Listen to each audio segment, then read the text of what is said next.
Halo?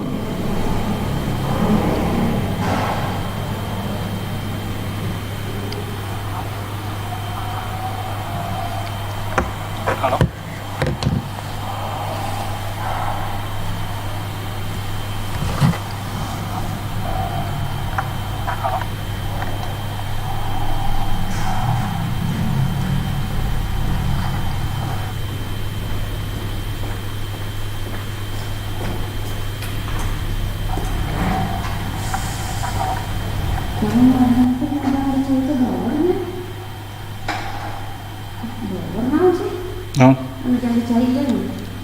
Oh, egg suspend. Egg house, egg house.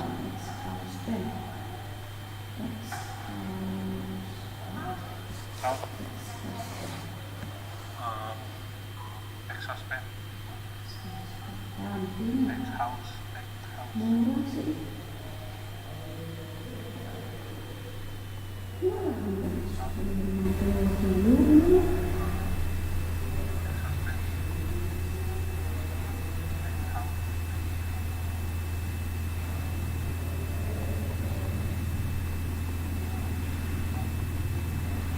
Di dinding tempel dibobok tuh kena dindingnya. Tuh aku main tadi. Dipasang kan? Kena dinding, bobok berarti. Iya, kalau masa nggak mau saya.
Banjir bandang di Ciparai.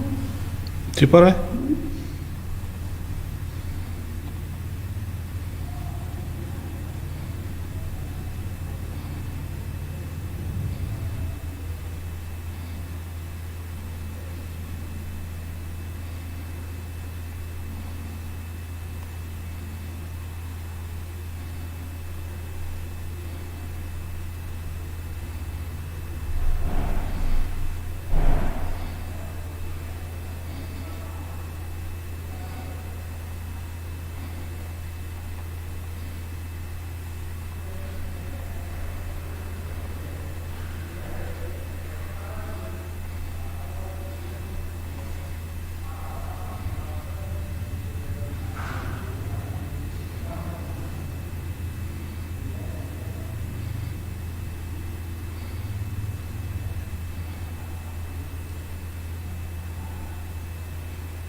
Ngajar lah. Lu lagi salah. Kayaknya orang kena. Jom. Orek habis kena menikah tuh. Pernikahan. Mulai.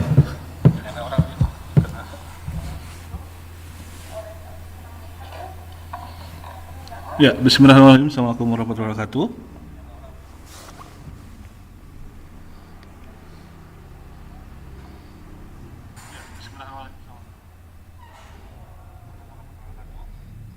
Hari ini kita akan membahas tentang pernikahan. Di pertemuan pertama ini kita akan membahas beberapa dasar pernikahan. Nah, Anda boleh bertanya ya, tinggal tulis saja di chat nanti. Kalau yang nggak paham boleh tanya di chat, karena sampai saat ini kita masih belum bisa menggunakan aplikasi video webinar ya, entah itu pakai Zoom atau Google Meet, Microsoft Teams atau Webex ya, banyak aplikasi tapi belum bisa.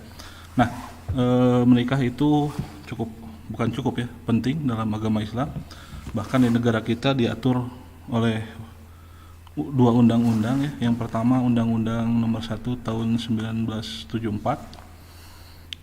Kemudian undang-undang terbaru adalah Undang-Undang Nomor 16 Tahun 2019. Tidak banyak yang berubah. Jadi adanya Undang-Undang Nomor 16 ini adalah untuk merevisi beberapa bagian di Undang-Undang Nomor 1 Tahun 74, yaitu masalah usia. Jadi secara aturan undang-undang ini tidak berubah, hanya usia minimal pernikahan itu berubah. Dulu laki-laki 19 tahun minimal, perempuan 16 tahun.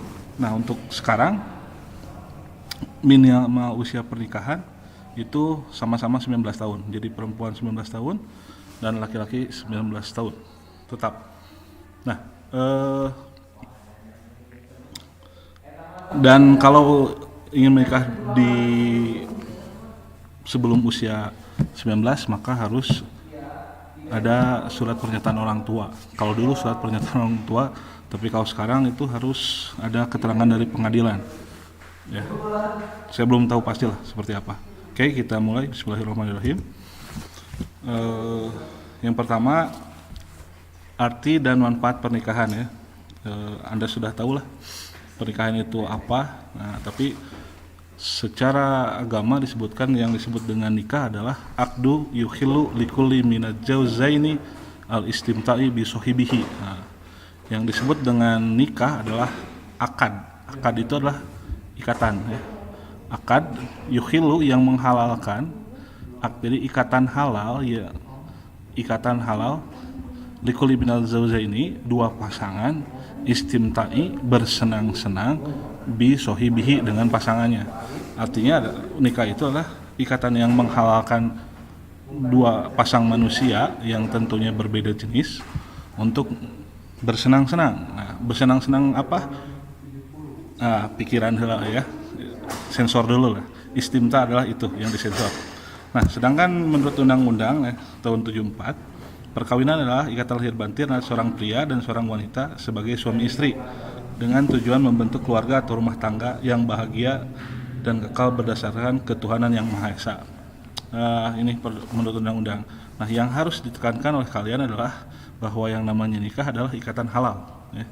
Jadi ikatan yang menghalalkan seorang untuk bersenang-senang. Artinya bebas melakukan apapun untuk dua orang itu. Apa manfaatnya? Yang pertama adalah manfaatnya ibqa ala nau'il insan, kekalnya umat manusia, bitana sili natiji binan nikah, dengan cara adanya keturunan. Jadi manfaat pernikahan manusia dalam artian turun temurun hidup manusia. Manusia akan mati tapi akan tergantikan manusia yang lain. Nah, yang kedua, hajatu kulla minal jauzaini ila sahibihi. Nah, hajah itu artinya keinginan, menyalurkan keinginan setiap pasangan tadi ila sohibihi pada pasangannya litahsinil farjah, dalam upaya menjaga kesucian farji biqadai sahwati, al-jima'i fitriyati, dengan cara penyaluran syahwat melalui proses jima al-fitriyati yang merupakan fitrah. Nah, jima itu adalah berhubungan badan ya, berhubungan badan itu adalah salah satu fitrah manusia. Nah, salah satu tujuan nikah adalah tadi penyaluran hasrat seksual. Yang ketiga, ta'awanu al-kulil jauzain, saling membantu minal jauzaini dari pasangan itu alat tarbiyatin nasal, pada pendidikan anak, wa muhafadzatu alan hayatihi, dan menjaga kehidupannya. Jadi tujuan ketiga adalah mendidik anak ya, mendidik anak dan menjaganya sepanjang hidupnya. Itu diantara beberapa manfaat nikah.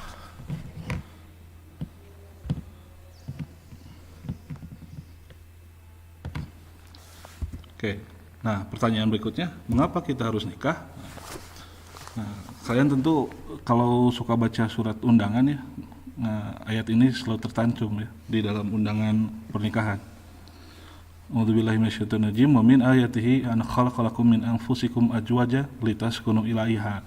Nah, yang pertama tujuan menikah adalah litaskunu ilaiha. Nah, apa arti litaskunu? Litaskunu artinya adalah tenang. Jadi tujuan pernikahan adalah mendapatkan ketenangan bersamanya, bersama si dia itu. Nah, Anda mungkin suatu saat bisa membandingkan lah ketika Anda sudah menikah, tapi kalau saat ini kan belum. Nah, ada ketenangan batin ketika laki-laki bersama perempuan dalam ikatan yang halal. Atau mungkin Anda punya kebahagiaan ketika Anda jalan-jalan dengan pacar gitu.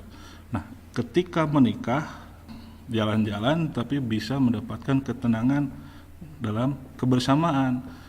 Mungkin kalau pacaran Anda masih takut ya, jalan-jalan takut ketemu oleh keluarga, oleh guru atau siapapun yang Anda takuti bahwa Anda sedang pacaran. Tapi kalau sudah menikah ya santai saja, orang itu istri saya, orang itu suami saya. Makanya tujuan pertama dari pernikahan adalah litaskunu ilaiha, supaya kita tenang gitu.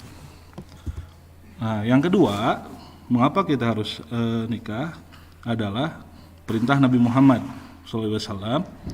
Dalam sebuah hadis disebutkan, ya maksarus sebab manis tato'a minkumul ba'at falyatajawad. Wahai kalian pemuda-pemudi, ya maksarus sebab manis tato'a, siapa yang sanggup, minkum dari kalian, al ba'ata menikah, falyatajawad, maka menikahlah. Kenapa harus menikah? Fa innahu aghaddu lil basar wa ahsanu lil farji. Karena dengan menikah itu mata akan terjaga, yang kedua farji pun akan terjaga. Wa malam yastati fa 'alaiha bisaum.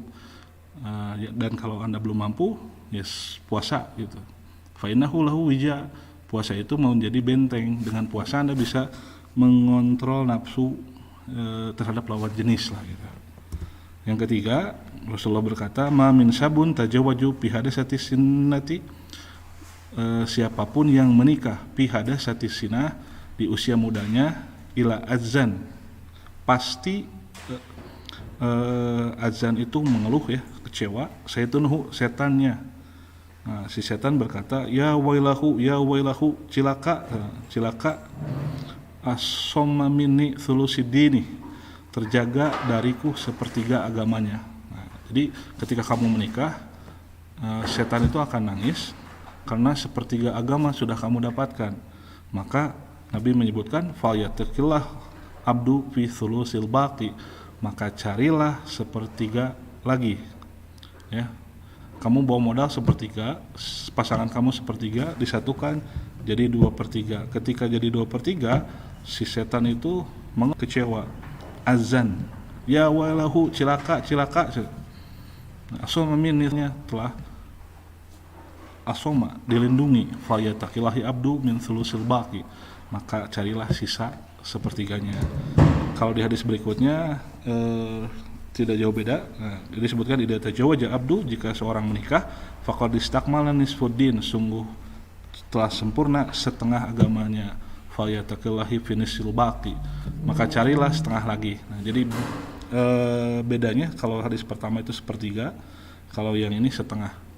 Nah, itu masalah angka saja, tapi intinya dengan menikah Anda akan sempurna karena kekurangan yang kamu miliki akan ditutupi pasanganmu. Kekurangan yang dia miliki akan ditutupi oleh kamu. Jadi manfaat menikah yang ketiga adalah kesempurnaan dengan saling menutupi.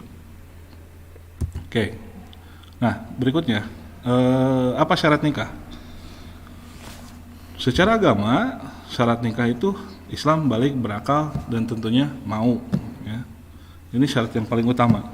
Secara agama tidak mensyaratkan usia, tidak mensyaratkan kedewasaan, tapi yang paling utama agamanya sama. Yang kedua balig.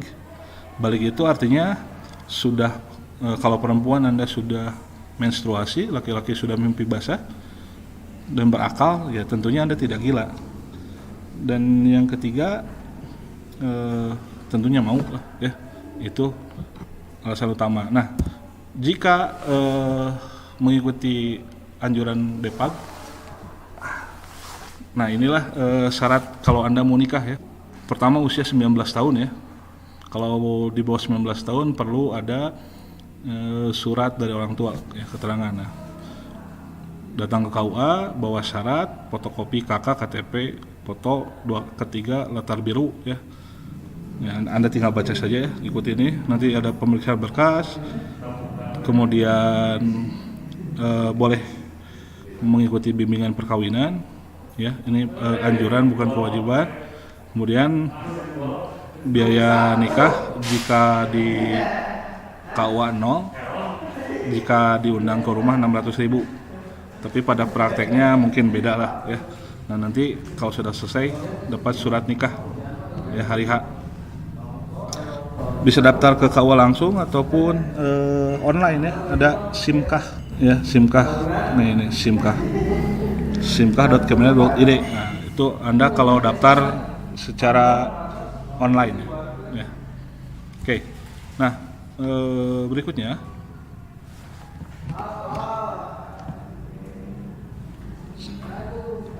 syarat calon atau bagaimana memilih jodoh. Nah, pertama prinsip pemilihan calon dalam pernikahan berdasarkan hadis Nabi ya. Qala Rasulullah SAW, "Idza atakum tardawna dinihi wa khalqihi fankihu."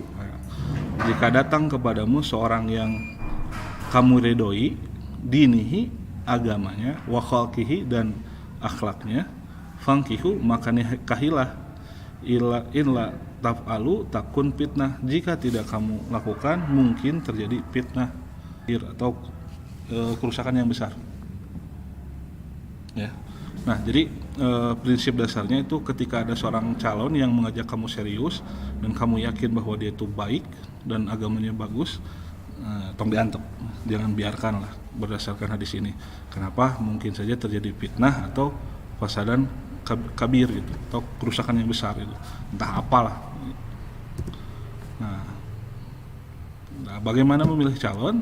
Nabi berkata dalam sebuah hadis yang diriwayatkan oleh Abu Hurairah, tunkihu mar'atal li arba, gitu. Dinikahi seorang perempuan karena 4 hal.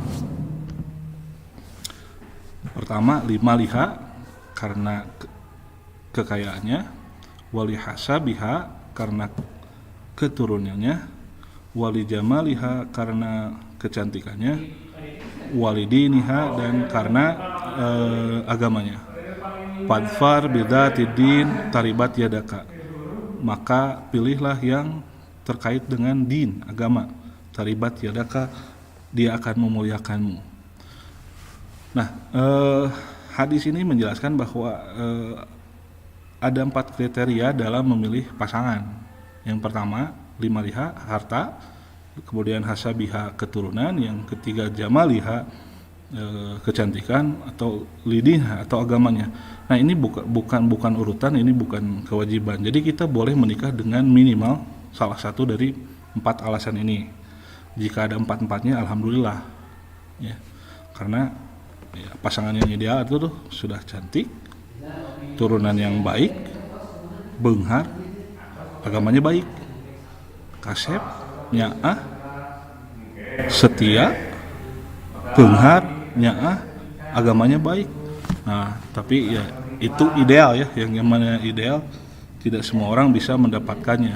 Mungkin dari 4 syarat ini 1 hilang, 2 hilang, 3 hilang, cuma 1 mungkin saja terjadi. Nah, itu menjadi ujian bagi kalian ya. Oke, berikutnya hukum nikah. Nikah hukum dasarnya adalah jaiz, artinya boleh. Ya, hukum menikah itu pada dasarnya boleh. Dalam artian tidak haram ataupun tidak wajib. Jadi boleh aja, mau kapan saja, mau sama siapa saja, boleh ya, kamu yang menentukan. Nah, yang hukum nikah itu bisa berubah menjadi wajib. Kapan? Ketika seorang sudah tidak bisa mengontrol hasrat terhadap lawan jenis, maka dia wajib menikah. Walaupun hukum nikah pada dasarnya hanya boleh, jaiz, ya, tidak wajib. Tapi dalam kondisi ini sebaiknya ditahan dulu, walaupun pada prinsipnya boleh, ya, pada prinsipnya boleh. Tapi sebaiknya Anda tahan dulu gitu. Kalau Anda masih ya mengandalkan orang tua gitu, itu sebaiknya tahan dulu sampai Anda punya minimal bekal untuk hidup berdua lah gitu. Walaupun rumah masih di perumit ya, perumahan mitoha, itu tidak masalah. Yang kelima, nikah bisa jadi haram. Nikah haram adalah nikah yang diniatkan untuk menyiksa, balas dendam, atau berbagai niatan buruk lainnya. Jadi hati-hati dalam niatan pernikahan. Jika Anda niatkan nikah itu untuk membalas rasa sakit Anda, maka nikah yang Anda lakukan adalah haram.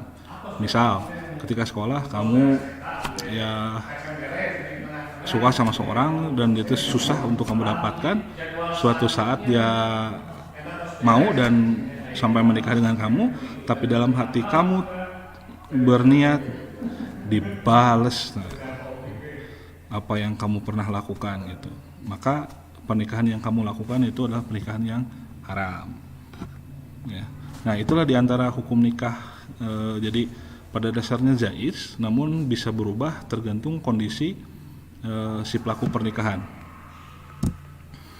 Nah, zina versus nikah. Oke, pada dasarnya kita sudah tahu ya bahwa hukum nikah adalah halal, sedangkan zina haram gitu. Maka pilihlah nikah, karena secara logika sudah jelas nikah itu halal dan zina haram. Nah, kenapa zina diharamkan? Ya.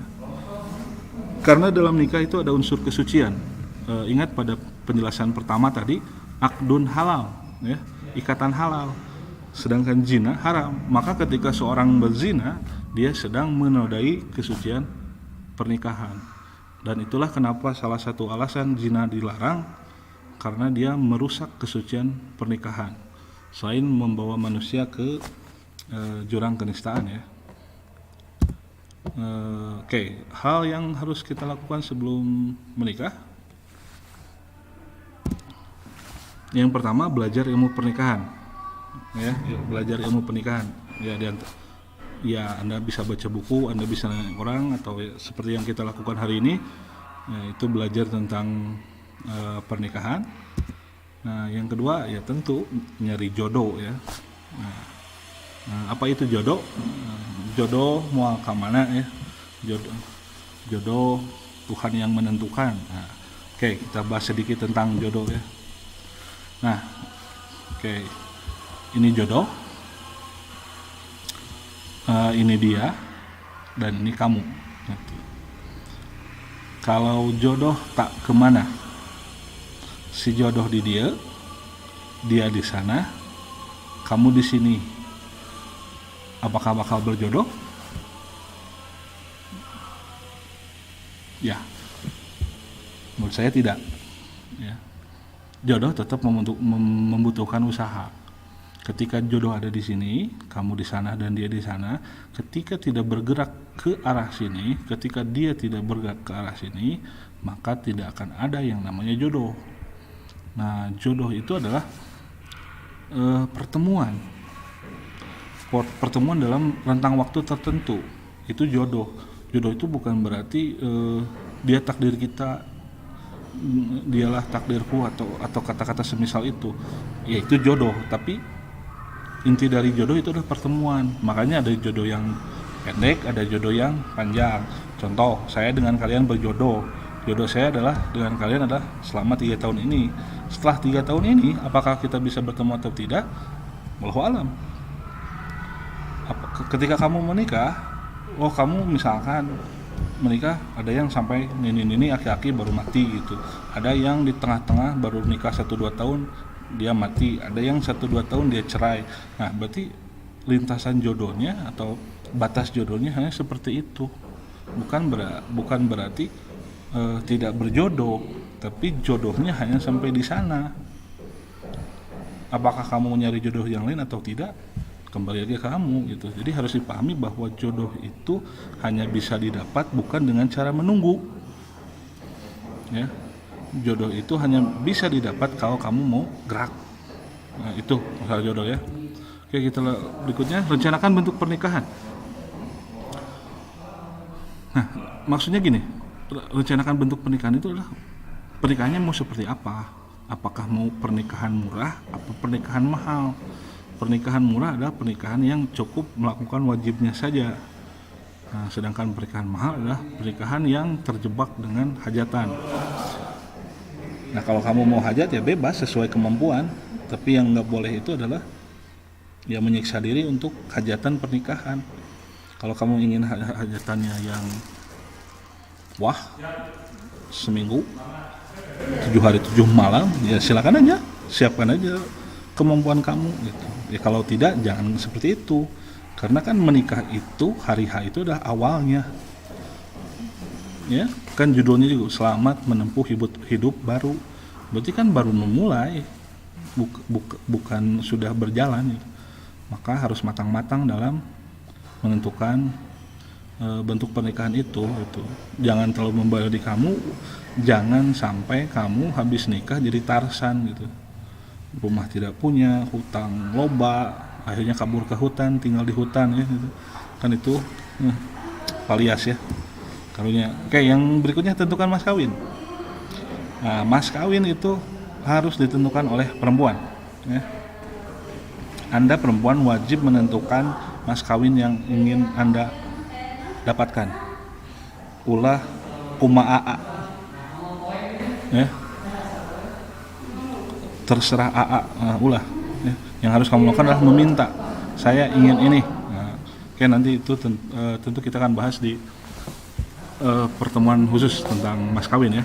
Tapi intinya Anda perempuan harus menentukan mas kawin, dan Anda laki-laki harus siap dengan permintaannya. Kalau nggak siap ya nego saja, sugan turun ya. Oke, yang berikutnya jangan nunggu siap, jangan nunggu yakin, jangan nunggu kaya ya. Abi mah bade nikah mun kieu. Saya mah mau menikah kalau saya sudah ini, saya sudah dapat ini, saya punya posisi ini, saya sudah seperti ini. Nah, jangan pernah berpikiran seperti itu. Karena gini, jika nunggu kaya, kamu bisa prediksi nggak kapan kamu kaya? Nah, kalaupun dalam sesuai prediksi kamu kaya di usia itu, di usia tertentu, apakah pasangan yang kamu inginkan masih ada atau sudah dengan yang lain? Yang kedua, jika nunggu siap atau yakin, itu akan lama. Karena untuk mendapatkan keyakinan itu sangat lama. Ya, Anda tanya aja ke teman Anda yang perempuan atau ke kakak Anda yang perempuan. Tanyakan berapa lama dia sampai memutuskan siap menikah. Berapa lama dia dapatkan yakinnya. Ya. Jadi saran saya ya maju aja gitu. Kalau Anda memang serius ya udah maju aja. Yakin nomor 2 lah. Oke. Nah, berikutnya pernikahan yang dilarang. Nah, jadi ada beberapa bentuk pernikahan yang dilarang dalam Islam. Oke, yang ya, ada 12 jenis. Pertama, nikah syigor. Nikah syigor itu adalah mensyaratkan sesuatu. Nah, lazim di zaman Nabi itu atau sebelum Islam datang nikah syigor itu. Bagaimana caranya? Jadi mensyaratkan seperti ini. Saya akan nikahi adikmu. Nah, itu kalau kamu nikah dengan kakak saya atau dengan adik saya. Apakah boleh? Apakah haram menikahi saudara dari menikahkan saudara kita ke saudara pasangan kita?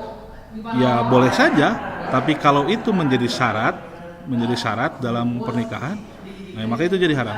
Itu disebut dengan nikah sigor. Yang kedua, nikah tahlil atau nikah muhalil.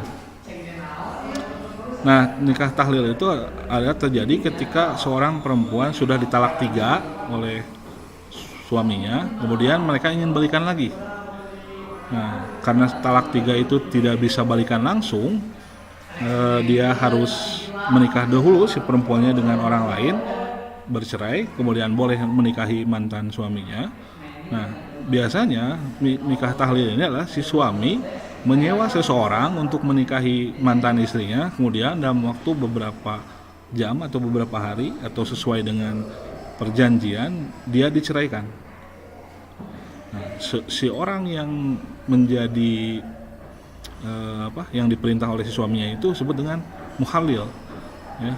Jadi mencoba menghalalkan nikah yang diharamkan, maka itu termasuk nikah yang haram.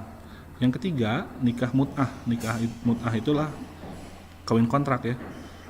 Tidak beda jauh dengan kontrak rumah, jadi ada DP-nya, ada bayarnya, ada jangka waktunya. Nah, pernikahan dengan kontrak itu haram. Yang keempat, nikah dalam iddah. Iddah itu adalah masa di mana ketika perempuan dicerai, dia harus menunggu sampai beberapa waktu. Nah, di dalam masa itu yang paling berhak untuk kembali kepada dia atau menikahinya kembali adalah mantan suaminya. Nah, jika perempuan memaksa menikah di masa itu, masa setelah perceraian, maka pernikahannya haram. Yang kelima, beda agama. Beda agama ya jelas lah, kecuali laki-laki Islam dengan perempuan Kristen dan agama lain tidak boleh, ya, itu yang dibolehkan. Sisanya haram. Yang berikutnya, menikahi wanita muhrim. Nah, wanita muhrim itu adalah wanita yang haram dinikahi. Ada perempuan yang haram kita nikahi, dan itu ada di An-Nisa ayat 23, ya, cukup banyak, ya. Hurimat alaikum ummahatukum wa banatukum wa akhwatukum wa khalatukum, dan sampai selesai. Intinya ibu, saudara, bibi, dan yang lainnya. Itu ada daftarnya di An-Nisa ayat 23. Yang berikutnya, menikahi istri dari bibinya istri. Jadi kamu menikahi seorang perempuan, kemudian tidak lama kamu nikah bibinya istri. Nah, itu haram. Jadi menikahi bibi istri itu haram, kecuali kamu ceraikan istri kamu.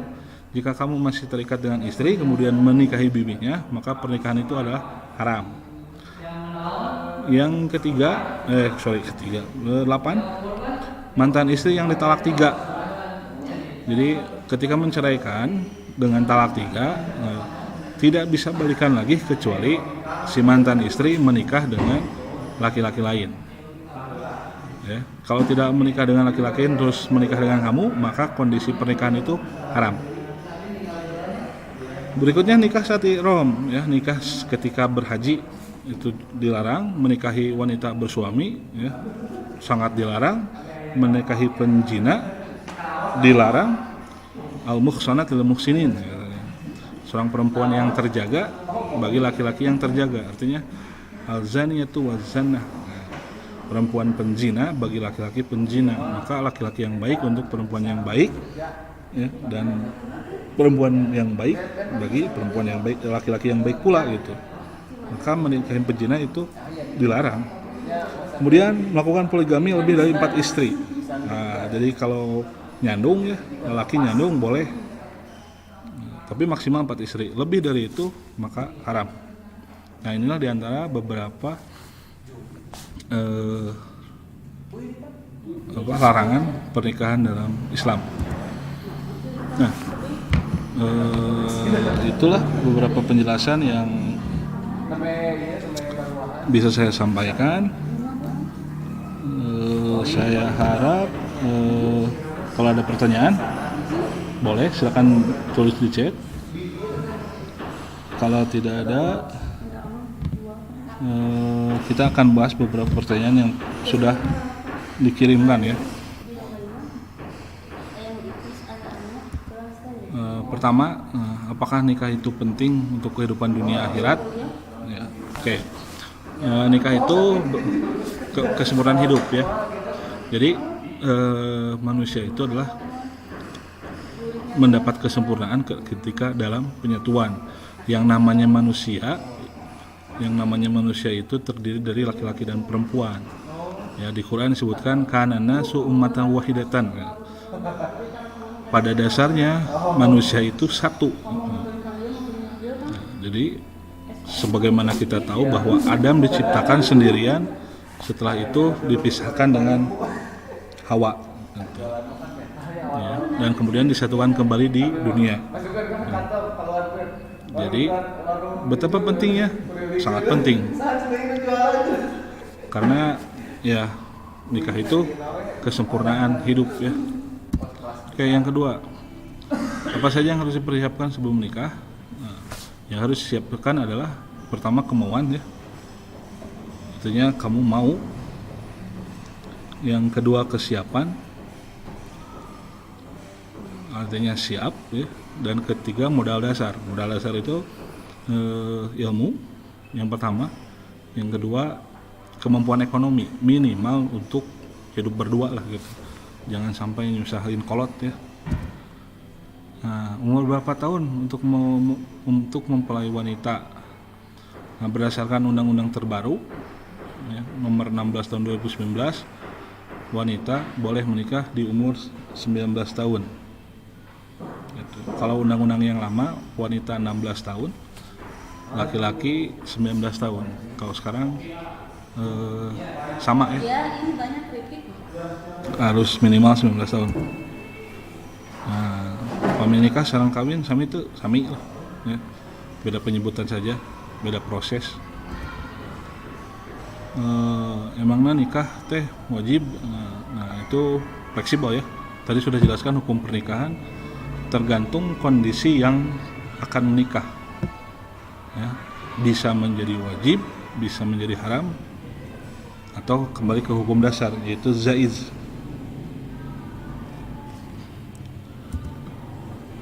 Apakah seorang wanita boleh nikah siri dengan wali hakim meskipun ayahnya masih ada? Menurut saya sih sebaiknya jangan ya. Kalau siri, mau siri maupun tidak siri, jika ayahnya masih ada ya sebaiknya dengan orang tua ya, dengan ayahnya, upayakan dengan ayah kandung gitu. Kenapa? Ya karena yang berkuasa atas hak hidup kamu adalah orang tua kamu gitu, si bapak kamu gitu. Makanya wali itu tetap wajib. Nanti kita bahas di pertemuan berikutnya khusus tentang wali ya. Tapi sebaiknya ayah kandung. Kalau dalam kasus mendekati zina gitu, mungkin ini akan dibolehkan ketika daripada terjebak zina. Tapi tetap ayah kandung masih utama. Pernikahan itu tentang umur atau tentang kesiapan? Bagi saya itu tentang kemauan ya. Pernikahan itu tentang kemauan, mau nikah atau enggak gitu, bukan masalah kesiapan. Karena kalau nanya siap, pasti tidak siap gitu. Jarang orang yang berani menyatakan siap untuk menikah gitu. Intinya mau dulu gitu, kalau enggak mau ya nikah gitu. Nah tapi kita hidup di negara, maka ada aturan ya yang harus dipatuhi gitu. Aturan minimalnya tadi ya seagama, kemudian usia 19 tahun. Kalau mau cepat-cepat ya bikin surat pernyataan orang tua tentang kesiapan menikah. Apakah pernikahan sumber kebahagiaan? Dalam sebuah hadis disebutkan pernikahan itu surga dan nerakamu. Nah, Nabi SAW, arba'u minan nisa'i fi jannah wa arba'atun finnar. Ada 4 golongan perempuan yang masuk surga dan 4 perempuan yang masuk neraka. Nah, ini bukan berarti perempuan pasti masuk neraka. Nah, ini berlaku sama ya, ada laki-laki yang bakal masuk surga, ada laki-laki yang bakal masuk neraka. Kenapa? Karena pernikahannya. Artinya dia tidak bisa mengelola pernikahannya gitu. Nah, makanya apakah pernikahan sumber kebahagiaan? Tentu dia sumber kebahagiaan, tapi apakah dia